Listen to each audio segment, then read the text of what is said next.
ঝতে ঝুড়ি ঝুড়ি ভরা আছে ফল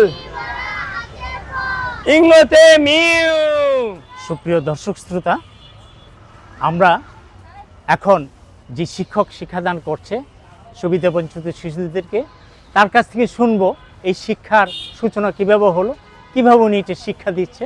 আসুন আমরা আজকে তার সাথে তার কথাগুলি আমরা শুনি।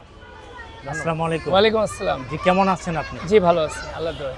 রাফিউল সাহেব, আপনি এখানে যে এই স্কুলটা পরিচালনা করছেন, বাচ্চাদেরকে শিক্ষা দিচ্ছেন, কতদিন যাব?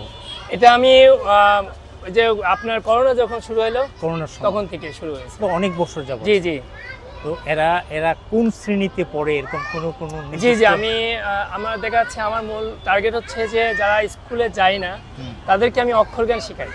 আচ্ছা। আর প্রথম শ্রেণী থেকে পঞ্চম শ্রেণীর বাচ্চাদেরকে আমি বিনা বেতনে পড়াশোনা করানোর চেষ্টা করছি। আচ্ছা। এবং করি। তো এখানে কোন ক্লাসের গুলো আছে? এখানে আপনার ম্যাক্সিমাম শিশু বাচ্চা মানে শিশু শ্রেণী। এটা বইটই সব আমি আমার আপনি দিচ্ছেন। থেকেই। তো এটা আপনার নিজ খরচে কেন পড়ছেন? আসলে দেখেন, আমি বড় হয়েছি, আমার যখন আমার মা মারা গেছে 21 দিন বয়সে। তারপর আমি আমার ফুবুর কাছে মানুষ হয়েছি। আমার ফুবু কোরআন শরীফ পড়ায় তো পরের বাড়িতে, পড়ার পরে আমাদেরকে খাওয়াইছে। আর আমার ফুবু অনেক কষ্ট করে মানুষ করেছে, আমি তার দিয়ে শিক্ষা। এবং সে যখন মারা গেছেন তার নূরের আলো বাড়িয়েছে। কারণ এই যে পরেরকে বাচ্চাদেরকে যে অসহায় বাচ্চাদেরকে বিনা বেতনে তাদেরকে কোরআন শরীফ পড়াইছে, যা খুশি দিয়েছে সেটা নিয়ে সে সন্তুষ্ট ছিল। এখন আমি ওই শিক্ষায় অর্জন করেছি এবং আমার বুদ্ধি হওয়ার পর থেকে আমার শিক্ষাগত যোগ্যতা যত আমার এসএসসি পাস, আমি এসএসসি পড়ার পরে আমি আর পড়তে পারিনি। আমার বাবা মারা গেছে, মা মারা গেছে, সবাই আমার নাই। এখন আমার ফুবু মারা গেছে। তো আমার অনেক জায়গায় ধাক্কা ধুক্কা খাইছি, অনেক অপমান, অনেক লাঞ্ছনা গঞ্চনার মধ্যে দিয়ে আজ আমি এত দূর আসছি। এবং আমার মনে চিন্তা হয়েছে যে আজকে যদি আমি যত শিক্ষা জানি, এই শিক্ষা যদি এই বাচ্চাদের মুখে দিই, তাহলে আমার হারানো শিক্ষার জ্ঞানটা পাবো। আমার দ্বারাই বাচ্চা কিছু পড়াশোনা করবে, পাশাপাশি আমি মানুষের সমাজে এদের জন্য কিছু করতে পারবো। আবার দেখা যাচ্ছে যে আমি যদি বিড়ি সিগারেট খাই, সেখানে আমার প্রতিদিনের একটা খরচ আছে। ওরা তো বিনা বেতনে পড়ছে। জি স্যার। মাঝে মধ্যে আপনি এদেরকে খাবার দাবারেরও ব্যবস্থা করেন? জি জি জি। তো এটা কোত্থেকে এই টাকাগুলি আসে? এটা আমি একটা ছোট চাকরি করি, এলজিডিতে আমি একটা মাস্টার রোলে চাকরি করি। আচ্ছা আচ্ছা। এখানে আমার কিছু বেতন পাই নিজের থেকে। বেতন থেকে আমি কিছু কালেকশন করে এদেরকে কিছু খরচ করি। দেখেন, আমি যদি প্রতিদিন একটা সিগারেট খেতাম, আমার 50 টাকা তো খরচ হতো। 50 টাকা তো খরচ হতো। সেই 50 টাকা যদি আমি এদের পেছনে খরচ করি, তার 25টা বাচ্চা আমার চকলেট খাচ্ছে। আপনার এই উদ্যোগটা খুবই প্রশংসনীয়, খুবই ভালো। কিন্তু সরকারের কাছে কি আপনি কোনো প্রত্যাশা করেন কি? এখন শোনেন, সরকারের কাছে এখন আমি সরকারের কিন্তু প্রাইমারি স্কুল আছে, আমি জানি।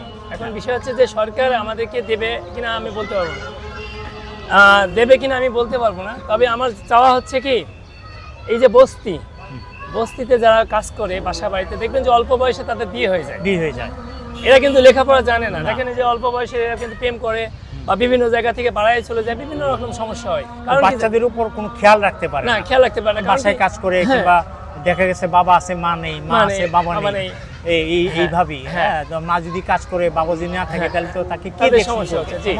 এখন তো এটা একটা মহৎ কাজ আপনি করছেন, কিন্তু সমস্যা হচ্ছে যে এদেরকে কতদিন আপনি ধরে রেখে? আমি এখন পারতেছেন না। এখন আমি যতটা সহজ মনে করে করছিলাম, এখন দেখছি আমার বাচ্চা অনেক বেড়ে গেছে।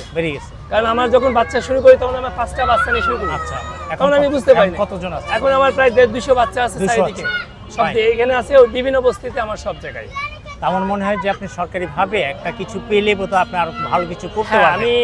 এবং শুধু শিক্ষা না, আমাদের এই যে বর্তমান প্রধানমন্ত্রী তারেক রহমান, উনি কিন্তু একটা ঘোষণা দিয়েছে যে ওই যে নতুন করে স্পোর্টস 1 লক্ষ টাকা করে দেবে, মানে পরিবারও সচ্ছল হবে, খেলাধুলাও একটা না, এটা পেশা হিসেবে নেই, আমি এই উদ্যোগ নিচ্ছে। তো আপনি এদেরকে এই যে এরা কিন্তু পড়াশোনা করেনি পরে বিভিন্নভাবে এরা অনেকে ভালো হয়, অনেকে আবার খারাপ কিছুতে জড়িয়ে যায়। জি স্যার। হ্যাঁ, অনৈতিক কাজে জড়িয়ে যায়। এটা একটা ভালো উদ্যোগ আপনি নিচ্ছেন এদেরকে ভালো করার জন্য। জি। তো এদের মা বাবাও তো লেখাপড়া জানে না। তো আপনি কি সরকারি কোনো অনুদান পাইলে, কোনো ব্যবস্থা পেলে, আপনি কি আপনার এদের বাবা মাকেও আপনার নৈশকালীন কোনো স্যার শিক্ষা আমি দেওয়ার আমি পরিকল্পনা আপনার আমি আছে স্যার কি? আপনাকে আমি বুঝাতে পারবো না, আমার তো আমি আজকে লিফলেট আনিনি, আমার লিফলেটটা দিতে পারছি, এগুলো আমি সব অলরেডি দিয়েছি।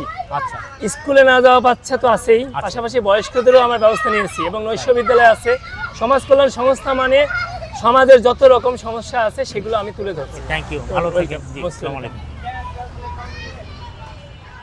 সুপ্রিয় দর্শক শ্রোতা, এতক্ষণ আপনারা দেখলেন কিছু সুবিধাবঞ্চিত শিশুদেরকে শিক্ষা দিচ্ছে এই শিক্ষক, রোদ বৃষ্টি ঝরে এই রাস্তার মধ্যে। সরকারের কাছে আবেদন, সরকার সুদৃষ্টি দিলে এই শিক্ষক মহোদয় এদেরকে একটা ভালো শিক্ষা দিতে পারবে। একটা সুন্দর স্কুল যদি করে দেয় সরকার, এদের পাশে দাঁড়ায়, তাহলে তারা একটা ভালো শিক্ষা দিতে পারবে এবং এই সুবিধাবঞ্চিত শিক্ষার্থীরা শিক্ষা অর্জন করে জাতি ও দেশ সেবায় তাদেরকে আত্মনিয়োগ করতে পারবে। সকলকে ধন্যবাদ জানাই এবং আপনারা আগামী দিনে আমাদের সাথে থাকবেন, আমরা যাতে এরকম ভালো ভালো কিছু অনুষ্ঠান আপনাদেরকে উপহার দিতে পারি। ধন্যবাদ। মিউ মিউ ডাকে বিড়াল।